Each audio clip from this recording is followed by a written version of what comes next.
आनंद प्रकाश पांडे हमारे साथ हैं और उनके साथ निशिकांत दुबे हैं। आनंद, आप निशिकांत जी से समझिए कि अब झारखंड किस रुख पर जा रहा है इस फैसले के होने के बाद कि हेमंत सोरेन की सदस्यता अगर रद्द हो रही है तो अभी जो सोर्सेज जिसको कंफर्म कर रहे हैं। जी बिल्कुल, निशिकांत दुबे हमारे साथ है। सर, चुनाव आयोग ने अपनी जो रिपोर्ट है वो गवर्नर को भेज दी है। अब झारखंड का अगला रास्ता क्या है? अगला रास्ता चुनाव है, क्योंकि भ्रष्टाचार के आधार पर इनकी सदस्यता गई है। यदि भ्रष्टाचार के आधार पर आपकी सदस्यता जाती है, और ऐसे भी भ्रष्ट पार्टी रही है, आपको पता है कि इनके पिताजी ने जो है नरसिम्हा राव की सरकार बचाने के लिए पैसे ले लिए थे, पैसे बैंक में जमा किए थे। वो सुप्रीम कोर्ट ने कहा कि ये लोकसभा स्पीकर को इसकी सदस्यता खत्म करनी चाहिए, नहीं कर पाया कांग्रेस उस वक्त। तो मुझे लगता है इस भ्रष्ट पार्टी का, परिवारवादी पार्टी के समाप्ति का जो है वक्त आ गया है और चुनाव में जाना चाहिए। चुनाव ही विकल्प है। लेकिन जो आप लोगों ने लड़ाई लड़ी, उनकी टीम का ये कहना, जो लीगल टीम है जो दलील विधि चुनाव के सामने, उनका कहना है कि जिस कानून के तहत शिकायत की गई उसके दायरे में आता ही नहीं है।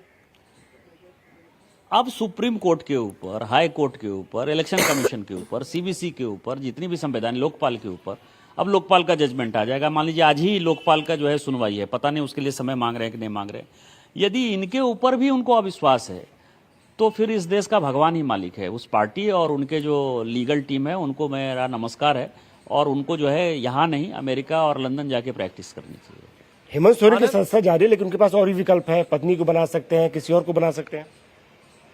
एक भ्रष्टाचारी पार्टी तो किसी को बना सकती है। और प्रेम प्रकाश जो AK-47 के साथ पकड़ाया, उसको भी चीफ मिनिस्टर बना दे। उसके पास तो सारे विकल्प खुले हैं ना, और कांग्रेस जैसी पार्टी उसको समर्थन दे रही है।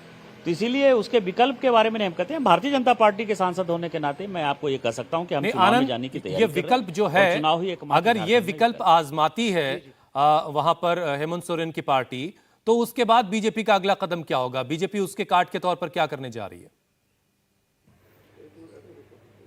जी बिल्कुल, यही मैंने पूछा कि अगर हेमंत सोरेन अपनी पत्नी को या किसी और को अपनी जगह पर मुख्यमंत्री बनाते हैं, तब बीजेपी क्या करेगी? नहीं, बीजेपी तो अब आज से आंदोलन में चली गई। भ्रष्टाचार के आधार पर आपकी सदस्यता चली गई तो हमारे कार्यकर्ता तो अब जगह जगह जाएंगे कैंपेन करने के लिए। हम तो जनता के बीच में जाएंगे ना। जब भी चुनाव होगा हम चुनाव की तैयारी कर रहे हैं, लेकिन उनके पास तो विकल्प, मैंने कहा ना, विकल्प तो उनके पास, कल्पना सोरेन तो बहुत बड़ी विकल्प है। वो उनके पास प्रेम प्रकाश जो AK-47 के साथ पकड़ाया है, वो भी विकल्प है उनके पास। तो वो जिस भी विकल्प के साथ जाना है, और कांग्रेस जैसी पार्टी उनको समर्थन दे रही है, क्योंकि उसके यहाँ तो उपनेता बलात्कारी है और भी कई एक लोग जो है भ्रष्टाचारी है। तो भ्रष्टाचार की गंगोत्री, बलात्कारियों की गंगोत्री जो है, जब कोई पार्टी होती है तो जिसको समर्थन देना है समर्थन दे, जिसको मुख्यमंत्री बनाना है बनाए। भारतीय जनता पार्टी चुनाव में जाना चाहती है। लेकिन वो तो आरोप लगा रहे कि बीजेपी, CBI, ED, यहाँ तक कि चुनाव आयोग कोई मिसयूज कर रही है। मैंने अभी कहा ना कि सुखराम जी के यहाँ IT का रेड हुआ, 3 करोड़ रुपया पकड़ा गया। ध्यान है ना सबको। कमलनाथ जी को जो है हटना पड़ा हवाला में। माधवराव सिंधिया जी को बेइज्जत किया उन लोगों ने।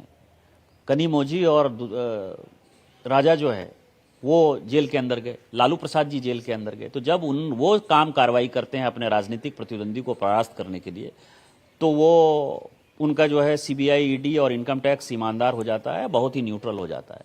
लेकिन जब हम करते हैं तो लगता है कि हमारे समय हम करवा रहे हैं। फैक्ट ये है कि ये सारी संस्थाएं स्वायत्त संस्थाएं अपने हिसाब से काम करती हैं। और मैं बार बार एक बात कहता हूं कि ये माननीय मोदी जी की सरकार है, ये जीरो टॉलरेंस पर बिलीव करती है। आज तक इन्होंने जो है ना अपने सांसद को छोड़ा है, ना अपने विधायक को छोड़ा है, ना मंत्री को छोड़ा है, ना मुख्यमंत्री को छोड़ा है। यदि भारतीय जनता पार्टी के भी सांसद, विधायक, मंत्री, मुख्यमंत्री चोरी करते हुए पकड़े जाएंगे तो वो जेल में होंगे, सलाखों के पीछे होंगे। मैं तो कई एक सांसदों को भारतीय जनता पार्टी के जानता हूं, मैं सांसदों की बात कर रहा हूं, जिसको कि इनकम टैक्स का रेट पड़ा, जिसको कि ED का रेट पड़ा, जिसको इनकम टैक्स का नोटिस पड़ा। तो इसीलिए हम न किसी को खाने देते हैं और न खाते हैं, इसी के आधार पर चलते हैं। उस रास्ते में जो भी आएगा, चोरी करते हुए जो भी आएगा, वो सब सलाखों के पीछे हो। कानूनी विकल्प तो अभी भी है हेमंत सोरेन के पास। इस देश में तो कानूनी विकल्प है ही ना। कानूनी विकल्प रोकने से एक तो आम साधारण आदमी को भी कानूनी विकल्प उपलब्ध है। वो तो माननीय मुख्यमंत्री जी हैं, तो वो अपना कानूनी विकल्प देखें।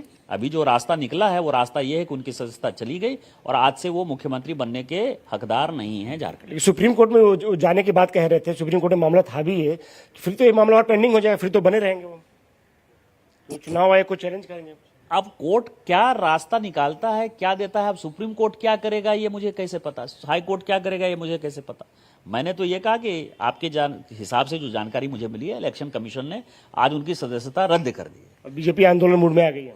निश्चित तौर पर, क्योंकि बीजेपी का ही ये शिकायत था, उस शिकायत के आधार पर इलेक्शन कमीशन ने कार्रवाई की है, तो बीजेपी का अपहरण है। इंडिया टीवी हर वक्त हर जगह डाउनलोड करने के लिए सर्च करें India TV news Google play store या ऐप स्टोर पर।